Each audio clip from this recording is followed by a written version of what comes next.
Audi's Q2 offers a quality option amongst compact SUVs in the growing small crossover segment, and it sets about providing that with a real sense of youthful charm.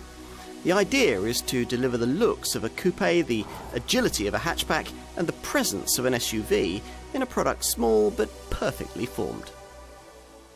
You don't have to drive very far in this car to appreciate the eager, agile feel that Audi's development team were determined it should provide.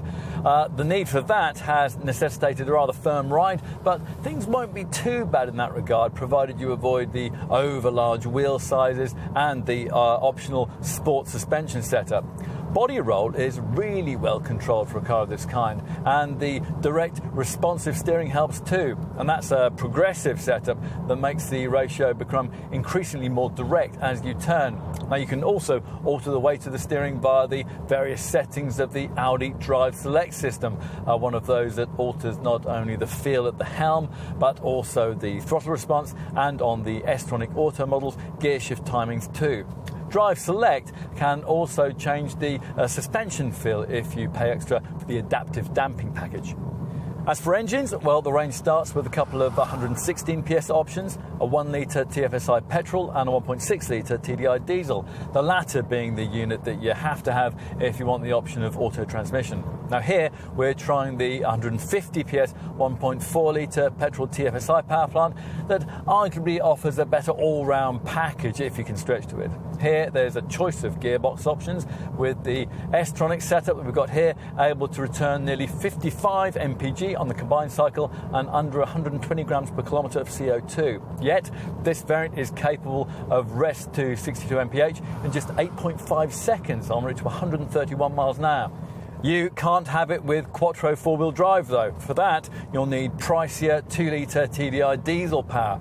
That 150 PS unit offered only with an S-Tronic gearbox, regardless of your choice between 2 or 4-wheel drive. There's also a rare 190 PS 2-litre TFSI petrol unit with Quattro four-wheel drive if you want it.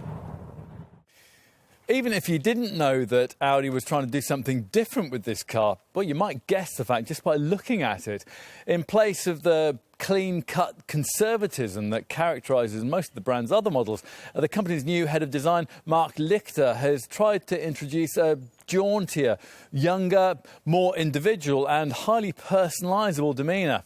Move to the side and you get a better perspective on the size of this model. It's 4,121mm length, making it a mere 197mm shorter than its much pricier Q3 SUV stablemate.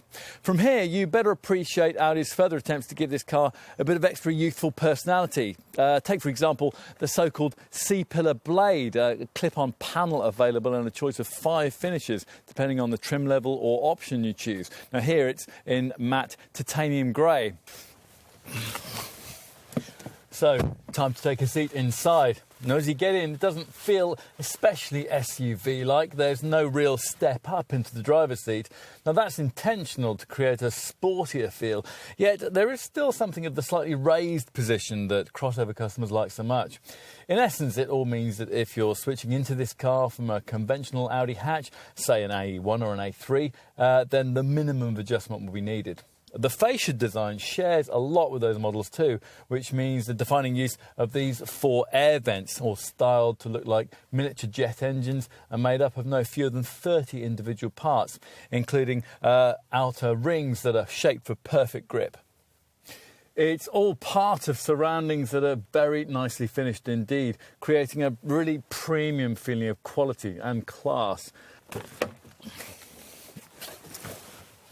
Let's move into the rear seat, an area of the car you might expect to be quite tight on space, given that this car is shorter and narrower than the A3 hatch it's based on. Actually, though, the amount of room you get back here is very comparable to that model, which means that a 6-foot passenger can sit behind a 6-foot driver in reasonable comfort.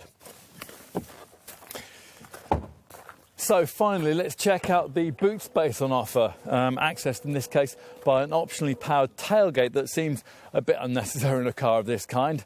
Once that's raised and you've negotiated the fairly high loading lip, a usefully sized 405 litre luggage area is revealed, with exactly 1 metre of cargo bay width that should easily swallow baby buggies and the like.